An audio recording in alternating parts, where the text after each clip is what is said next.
Halo semuanya, kali ini kita akan menceritakan tentang orang hilang dengan hadiah sebesar 20.000 dolar Amerika. Bisa menghubungi nomor 1880 FBI. Berita orang hilang ini akan kita ceritakan sesaat lagi. Inilah dia, The Kidnapping of Abby Hernandez. Di suatu pagi, Abi sudah kelewatan bis sekolah karena dia kesiangan bangun. Kemudian dia berjalan kaki menuju sekolah, namun tiba-tiba di suatu perjalanan ada yang mengajak tumpangan gratis oleh bapak-bapak yang pas lewat sekolahnya Abby. Dan Abby pun berangkat dengan bapak tersebut. Kemudian Abby mendapatkan undangan untuk menghadiri suatu acara di rumah temannya.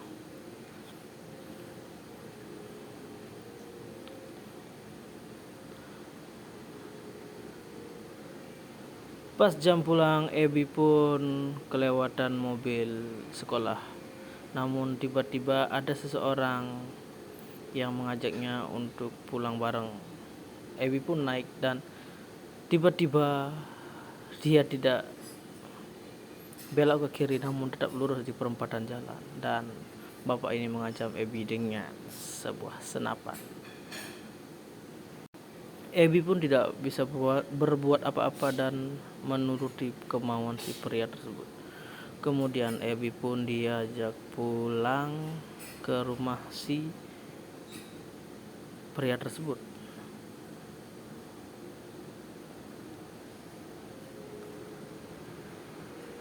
Ibu Abby sudah panik karena anaknya belum juga kunjung pulang. Dia menghubungi temannya, namun temannya juga mengatakan hal yang sama, bahwa Abby sudah pulang sejak tadi. Ibunya sangat panik karena anak sematawayangnya tidak kunjung datang. Kemudian teman tetangga rumahnya mengajak dia untuk bersantai dengan minum anggur sambil berdoa, pasti anak kamu pulang sebentar lagi. Dan ibu tersebut mendatangi kantor polisi untuk membantu pencarian Abby. Ibunya Abby terus berdebat dengan temannya. Apakah Abby punya kekasih? Apakah Abby punya pacar online ataukah teman Facebook atau gimana? Mungkinkah Abby melakukan kabur dengan cowoknya? Ibunya terus mengelak sampai dia bosan menanggapi tetangganya tersebut. Hingga suatu ketika polisi memproklamirkan tentang jumpa pers dengan wartawan masyarakat agar bisa membantu pencarian Abby. Scene berganti di rumah penculik. Abby diperlakukan dengan baik oleh si penculik.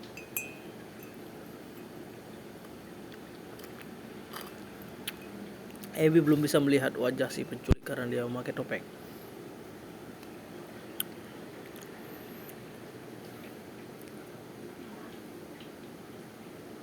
Di sini Abby sangat sedih karena masih trauma.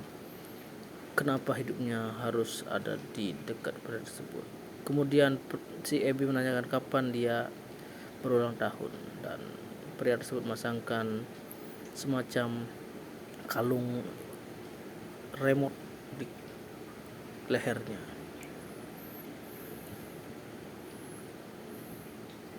Kemudian si pria tersebut memberikan surat kabar yang memberitakan dengan dirinya hilang, dan si Abby sangat sedih, terpukau. Di suatu sekolah, ibu Abby dan teman-temannya mendoakan Abby agar segera kembali dengan doa bersama.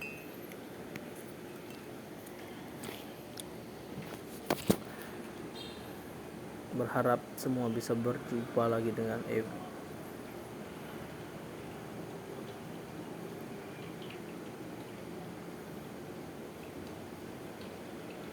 Motivasi si pria ini menangkap Abby adalah untuk memiliki teman curhat, teman percocok tanaman, teman sebagai pendengar yang baik, karena pria tersebut selalu membicarakan tentang perlawanan atau konspirasi.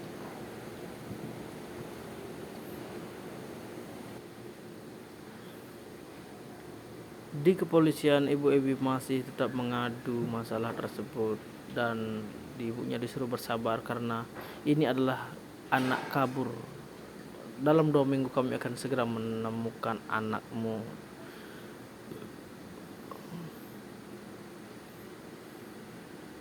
Kemudian Ibu Ebi kembali bekerja sambil ngobrol dengan temannya. Walaupun Ebi diculik, walaupun hamil selama beberapa hari ini, dia akan tetap merindukan anaknya karena dia adalah anak sematawayang. Dia ingin Ebi kembali dengan hidup atau sehat walafiat. Di sini si penculik kemudian dipecat karena terus membicarakan masalah konspirasi kepada teman-temannya yang membuat kinerjanya semakin menurun.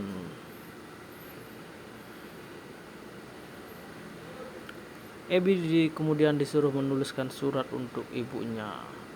Sebelum menulis surat, Ebi menuliskan kata help atau tolong dan memiliki nama penculiknya, NKB. Namun hal tersebut diketahui oleh si penculik dengan nama NKB. Kemudian si penculik itu menyiksa dan memperkaos si Ebi. Tepat 65 hari kehilangan Ebi. Polisi dibuat bingung dengan ulah para penculik ini. Di manakah Ebi disembunyikan? Di manakah Ebi berada selama 2 bulan ke depan?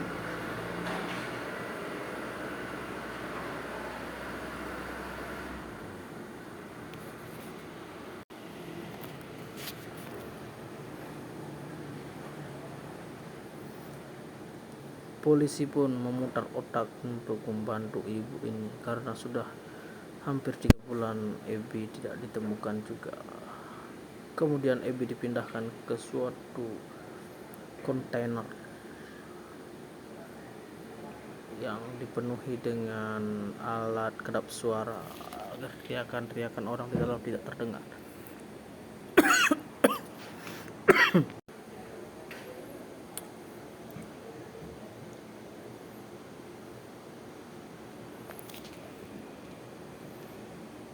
Di sini Natal sudah tiba dan Ebi diberikan hadiah oleh si penculik, dan di dalam kertas tersebut ada tulisan nama inisial si penculik. Berita pun terus bertebaran di televisi, surat kabar, dan di pinggir jalan baliho-baliho. Sang penculik dengan santai sambil menonton berita kehilangan Ebi tanpa memiliki rasa bersalah.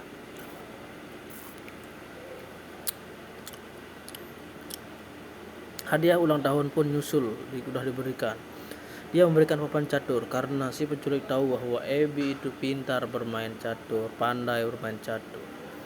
Di sini dia saling bercerita tentang dirinya masing-masing, dan sampai malam pun tiba. Akhirnya Ebi diperkaos lagi oleh si penculik. Namun ketika sudah bangun, si pria sudah tidak memakai topeng lagi, dan Ebi melarang dia untuk memakai topeng karena kamu lebih ganteng tanpa topeng, mas. Kamu itu jagoanku, mas. Di sini Ebi sudah mulai nyaman dan mereka membuat kue bersama, saling contreng-contreng, colak-colek adonan kue, bersenang ria. Tepat 151 hari di bulan Maret, Ebi belum juga ditemukan. Dan di sini si penculik Abby mengalami penabrakan dan harus masuk ke polisian. Di sini polisi melihat riwayat si penculik memiliki banyak jenis senjata. Karena pengaduan ibu yang ditabrak tadi adalah pengancaman dengan senjata, dan dia akan menggeledah rumah si penculik ini yang memiliki latar belakang banyak memiliki senjata api. Dari berbagai jenis senjata api mereka sita untuk barang bukti sampai perkara ini selesai.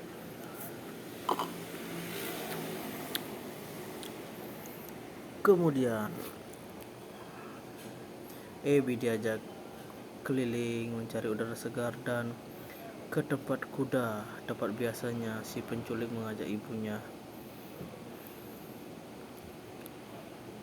untuk bersukacita.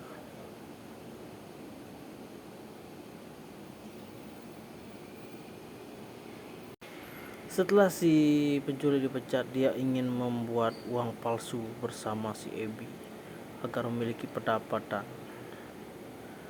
Kemudian Abby melihat lagi Nat K, itu adalah nama dari penculik itu. Tepat di Mei 15 hari, ibu Abby lagi memproklamirkan agar pencarian anaknya terus dilakukan.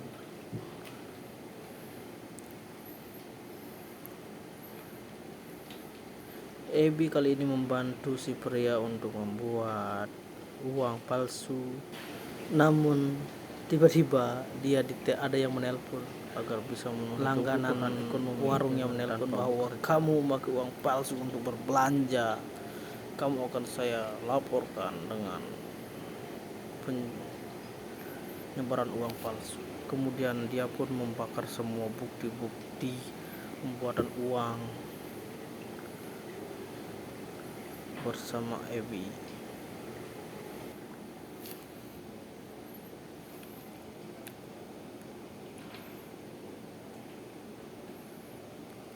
Malamnya pun Abby diajak untuk pergi. Rencananya Abby mau dilantarkan lagi, dibunuh. Namun si pria tersebut dinasihati, susah senang kamu selalu sama saya, kamu adalah temanku, kamu teman curhatku. Kemudian Abby pun pulang dan bertemu dengan ibunya, dan alhasil polisi pun bisa menggerebek rumah si penculik Abby, dan cerita pun selesai sampai di sini.